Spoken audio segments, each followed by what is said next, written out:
There is something called as respiratory question.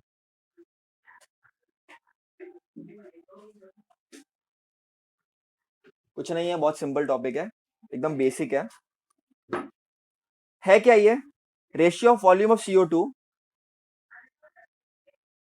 Ratio of volume of CO2 released. अरे बाबा, होता क्या है यहाँ पर? ग्लूकोज है C6H12O6, वो ऑक्सीडाइज हो रहा है और क्या बना रहा है? Metabolic water plus CO2 plus ATP बना रहा है। यही तो हो रहा था रेस्पिरेशन में, और क्या हो रहा था? सेलुलर रेस्पिरेशन में यही तो हो रहा था बच्चों, और क्या हो रहा था? तो the ratio of CO2 released, कितना CO2 निकला, ratio of volume of CO2 released to the volume of अब कोई बच्चे क्या लिखते हैं? To the volume of oxygen released. अरे बच्चों, ऑक्सीजन रिलीज नहीं किया हमने, ऑक्सीजन कंज्यूम किया। To the ratio of oxygen consumed, इसको हम बोलते हैं रेस्पिरेटरी क्वेश्चन और respiratory ratio. It depends upon कौन सा रेस्पिरेटरी सबस्ट्रेट है।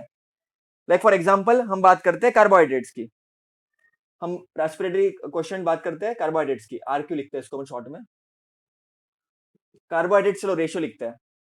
तो कार्बोहाइड्रेट्स में क्या हो रहा है? देखो कार्बोहाइड्रेट्स है ना, ग्लूकोज कार्बोहाइड्रेट है, तो 6CO2 का volume is equal to 6O2 का वॉल्यूम, तो ये आंसर बना जाएगा, कैंसिल हो जाएगा, आंसर बना जाएगा।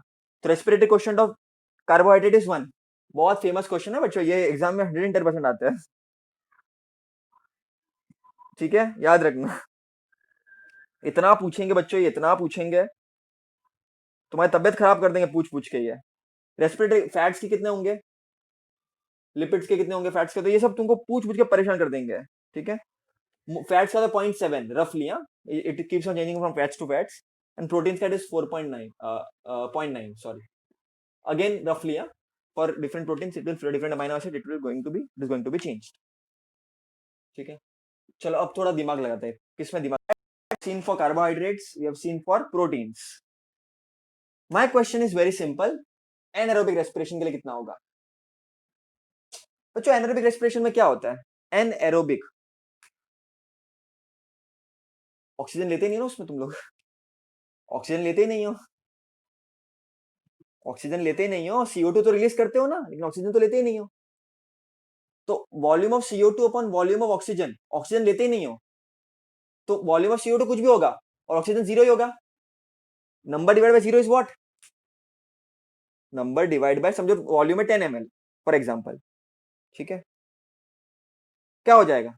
Infinity, it will be infinity, क्योंकि अगर 10 डिवाइड बाय जीरो क्या होता है, 100 डिवाइड बाय जीरो क्या होता है, 25 डिवाइड बाय जीरो क्या होता है, infinity. So for anaerobic respiration it is going to be infinity. Okay बच्चों, वेरी इंटरेस्टिंग। रेस्पिरेशन तो उसका सिग्निफिकेंस पढ़ते हैं, सिग्निफिकेंस ऑफ रेस्पिरेशन पढ़ा क्यों है सब? तुम लोग बताओ यार, क्या होगा, लॉजिकली बताओ, सोचो, ठीक है।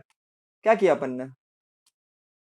एनर्जी बनाई, रेस्पिरेशन से एनर्जी बनाई, ATP के फॉर्म में एनर्जी मिली अपने को, उससे अपने को क्या बनता है?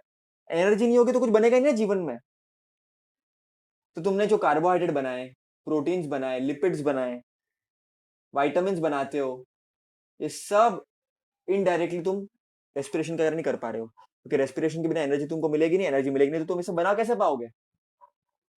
लॉजिकली सोचो, रट्टा नहीं मारने का, लॉजिकली सोचो। वैसे ही बच्चों, सेल को डिवाइड होना है, सेल डिवीजन में पूरा चैप्टर पढ़ लिया, बराबर कि नहीं?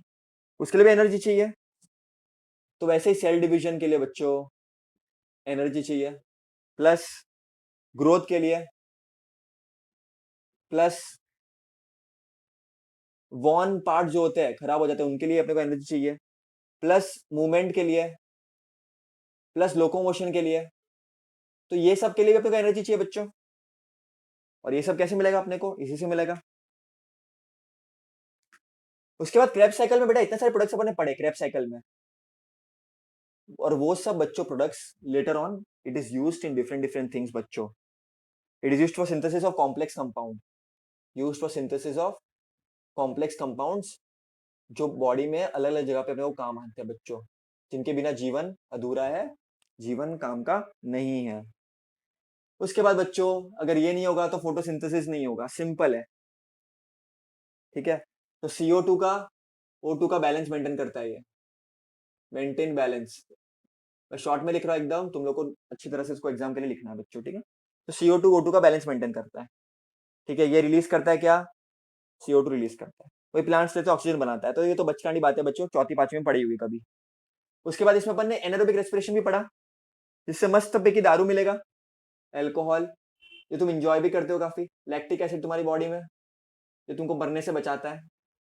साथ ही साथ, ठीक है, फर्मेंटेशन एक लिख लेता हूँ, चलो फर्मेंटेशन एक लिख लेता हूँ, वही एक बहुत बड़ी बात हो गई फर्मेंटेशन ही।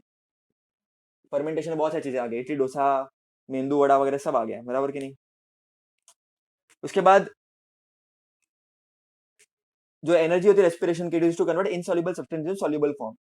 तो it is to convert insoluble substances into soluble form. और ये जरूरी क्यों है इनसॉल्युबल को सॉल्युबल में कन्वर्ट करना बच्चों? इनसॉल्युबल का मतलब घुल मिलेगा नहीं वो, मतलब बॉडी में कहीं पे स्टोर हो जाएगा, मतलब बॉडी के लिए हार्मफुल है।